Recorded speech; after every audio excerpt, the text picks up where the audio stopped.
Hey guys, okay, so I just where should I look? There. So I just did a little video to celebrate John Prine's birthday, the late great John Prine, and happy birthday, John.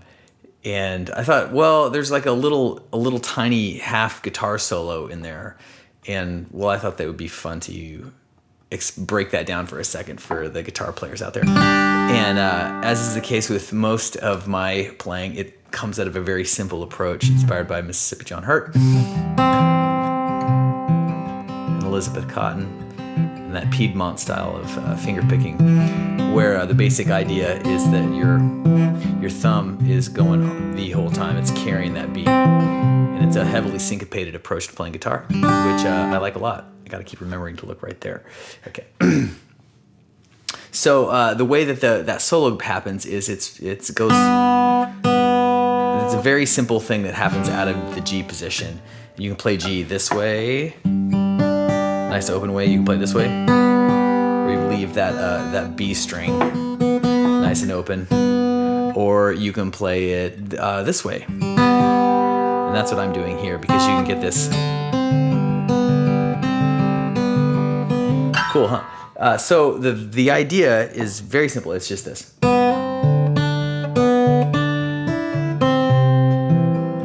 So let me break that down. It's you just do a little hammer on.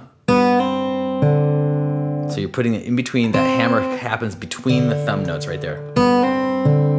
And then you're playing your third fret with your pinky string right there.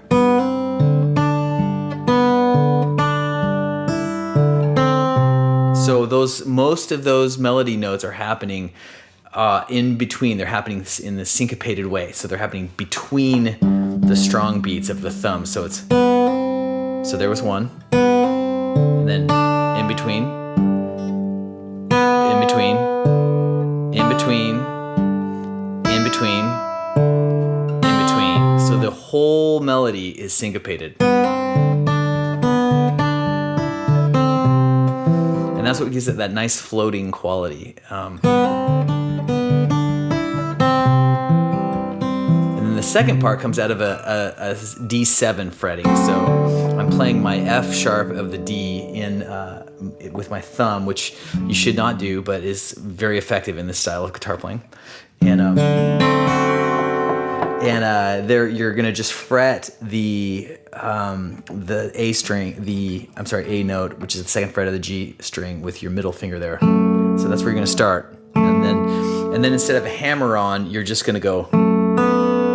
So you're going G string, open B, and then you're gonna play the C, the first fret of that B string right there.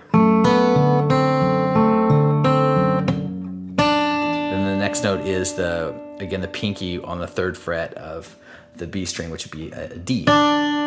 So that sounds like this. Open B. Again, same thing. Every single note of the melody is syncopated. So it's pushing ahead of the strong beats of the measure. So let's review the whole thing.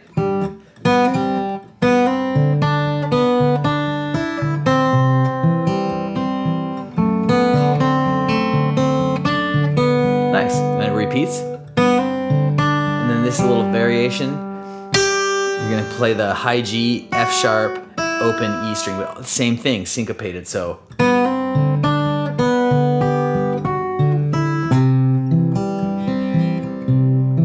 then it goes back, and then here's the last cool variation with this little explanation, and then you're going to play the second fret of the B string, first fret, open. So it's this. You may be asking yourself, why would he play the second fret of the B string right there? It's clearly not in the key of G. It's icky and sour.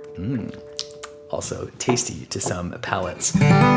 So why I did that right there is you can do these little tricks in guitar playing and in melody writing, which is a kind of passing tone, where you can play notes that aren't what's called enharmonic to the key, but still work because they connect notes that are in harmonic to one another. And the most basic form of that would be a chromatic passing note right there between two diatonic notes. The vocabulary doesn't matter. There won't be a quiz.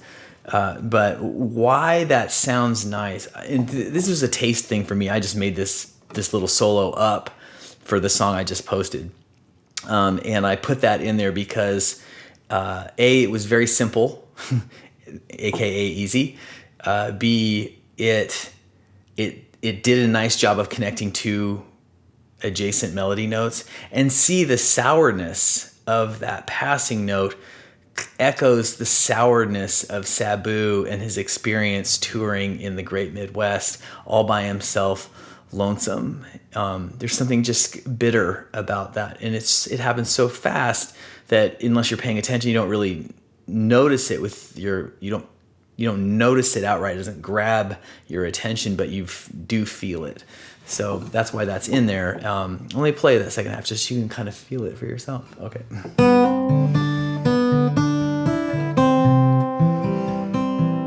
And here it is.